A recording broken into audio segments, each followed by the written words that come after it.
Olá, graça e paz. Que bom que você chegou até aqui. Estamos iniciando mais um GPS, Guia Pastoral para a Sabedoria, nessa sexta-feira, dia 15 de maio de 2020. É muito bom encontrar você. Graça e paz, boa noite para você que está chegando, você que de repente está ligando agora, está ao vivo, né, às 8 da noite, ou você que está acompanhando depois, num outro dia. Que Deus te abençoe muito. Pode ir puxando aí a sua cadeira, pode ir puxando o seu banquinho e a gente vai bater um papo, ter uma conversa pastoral sobre alguns aspectos do nosso cotidiano, alguns aspectos da nossa espiritualidade, onde Deus tem interesse. E é por isso que a gente precisa seguir essa direção espiritual. Hoje o nosso ponto de destino do nosso GPS é a expressão medo, a palavra medo. Exatamente. Poxa, pastor, medo, como é que é isso? A gente vai sentir medo? Não, a gente vai tentar entender, tentar observar como Deus quer que nós tratemos os nossos medos. E a gente vai dar somente uma pincelada sobre alguns aspectos que a palavra do Senhor nos ensina. Então você pode pegar aí já a sua Bíblia, né, e abrir no Evangelho segundo escreveu Mateus, Evangelho de Mateus, capítulo 14, verso 26. GP, vai deixando o seu GP, você que está chegando aí nos comentários. Não vou pedir para você curtir o vídeo, você não precisa curtir o vídeo, mas você tem que deixar o GP. Se você é crente em Jesus, você vai deixar o GP, você vai deixar o Graça e Paz. Amém? Amém? Então deixa o seu GP lá. Brincadeira, gente. Brincadeira. Deixa se você quiser, tá? Mas o importante é que a gente bater um papo aqui e falando sobre medo. Pense agora sobre de que você tem medo, né? Sobre o que são os seus medos. Algumas pessoas têm medo de coisas concretas, têm medo de objetos, têm medo de animais. Eu não sei você, mas eu particularmente eu tenho medo de escorpião, né? Sempre tive medo de escorpião. Eu lembro que uma vez a gente estava em casa assistindo um filme de terror antigo, sabe? Aquele filme tipo trash, né?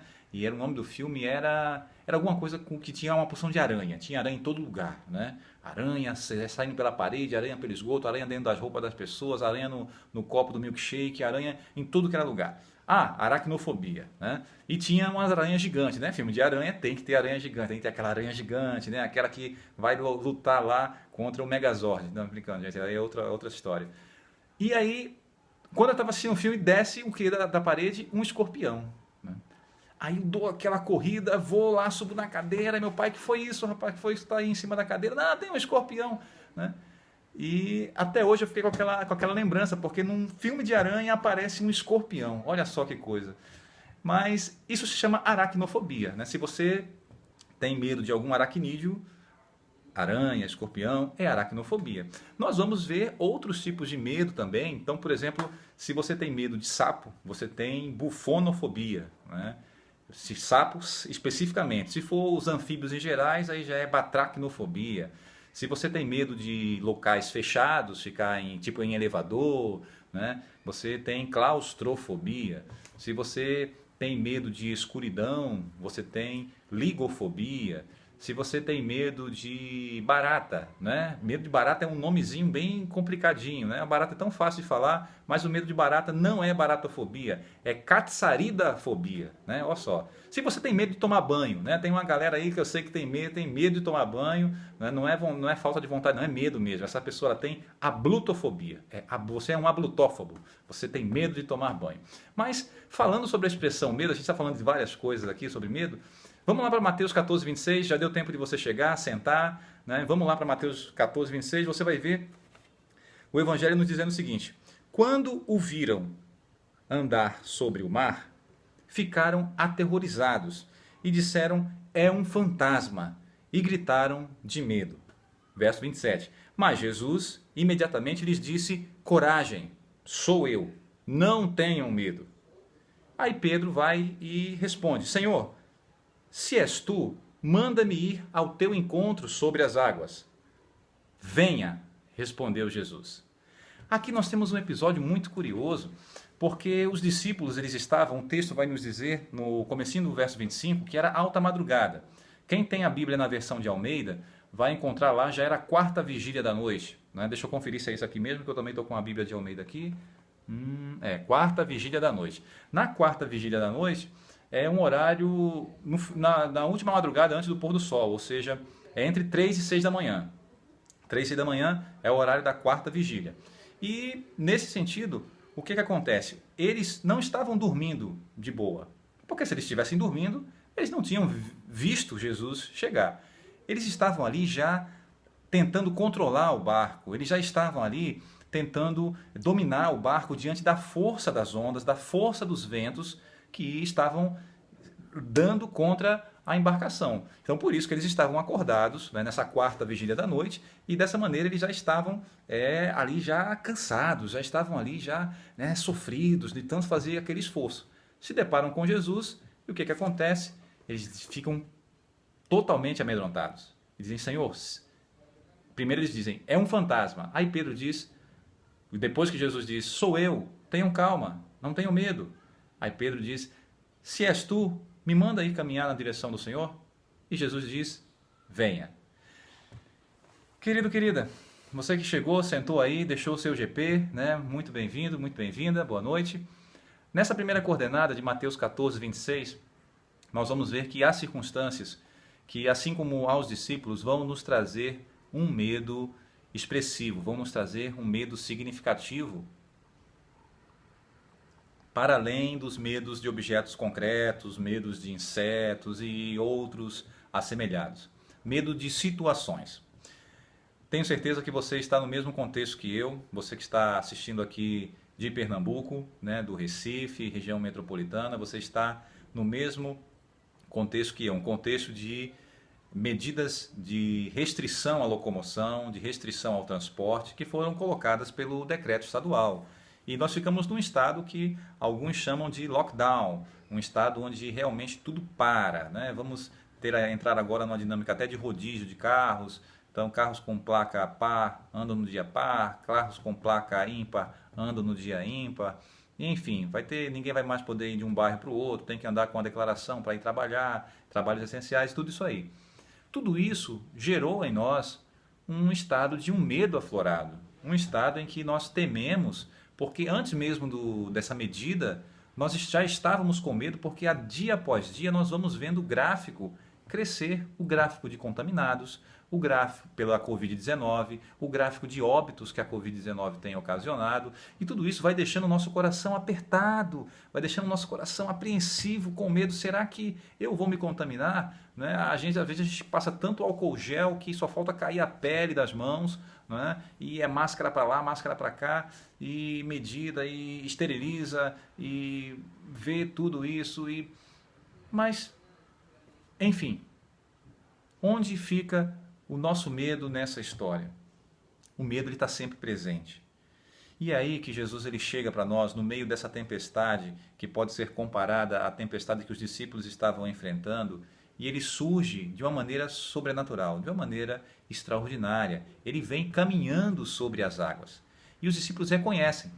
E ao reconhecerem o Senhor Jesus, ele acalma o coração deles e diz para eles aquilo que ele diz ao meu e ao seu coração nessa noite. Ou, se você está assistindo de dia, nesse dia. Tenham coragem, sou eu. Tenham coragem, não temam. Sou eu, Jesus. Sou eu que estou do seu lado. Sou eu que estou diante de você quando você sentir medo. Sou eu que vou fazer aquilo assemelhado àquilo que o profeta Jeremias cantou nos seus cânticos de lamentações. E aí você vai lá para a nossa segunda coordenada, em Jeremias capítulo 3, lá no verso 57. Jeremias capítulo 3, verso 57, você vai ver o profeta Jeremias dizendo o seguinte: Tu te aproximaste quando a ti clamei e disseste, não tenha medo. No verso 56, o verso que antecede esse texto que lemos, diz, Tu ouviste o meu clamor, não fechtes os teus ouvidos aos meus gritos de socorro. E aí o profeta constata, ele confirma, Tu te aproximaste quando a ti clamei e disseste, não tenha medo. Essa é a expressão que a palavra de Deus quer trazer ao nosso coração nesse GPS de hoje. O medo, ele pode ser enfrentado com a nossa fé, com a nossa confiança de que Jesus está conosco. De que Jesus, ele é aquele que surge no meio da tempestade da nossa vida para dizer, coragem, sou eu.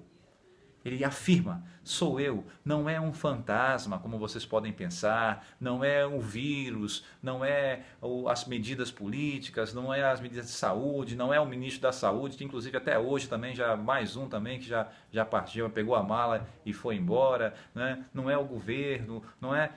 Sou eu, Jesus, sou eu que estou com você no meio dessa tempestade e por isso eu e você podemos confiar. Muito bem, meu querido, minha querida, nós meditamos na palavra do Senhor, nessas coordenadas que o Espírito Santo traz ao nosso coração, nesse GPS dessa sexta-feira. Espero que você possa orar a Deus para que o Espírito Santo traga calma ao seu coração. Nós vamos ficar a partir de agora, no contexto aqui da nossa cidade, no contexto do nosso estado, vamos ficar mais fechadinhos, né? Vamos ficar agora os próximos 15 dias completamente isolados, mais do que já estávamos, né? Porque agora nós vamos poder sair menos ainda e nós cremos que mesmo que seja alta madrugada no contexto da epidemia, o Senhor Jesus, ele aparece e nos surpreende, dizendo, eu estou com você. Gostaria de orar por você nesse instante, gostaria que você orasse comigo e dessa maneira nós vamos agradecer ao Senhor, porque sabemos que Ele é aquele que tem controle dos nossos medos, é aquele que nos acalma, é aquele que nos renova a esperança. Vamos orar? Senhor, nosso Deus e nosso Pai, nós queremos te dar graças por esse tempo de encontro, por esse tempo, Pai, de recebermos direção espiritual vinda do Senhor. É por isso, Pai, que nós te agradecemos pela vida de cada um dos teus filhos e filhas que aqui chegaram, que aqui estão compartilhando essa mensagem.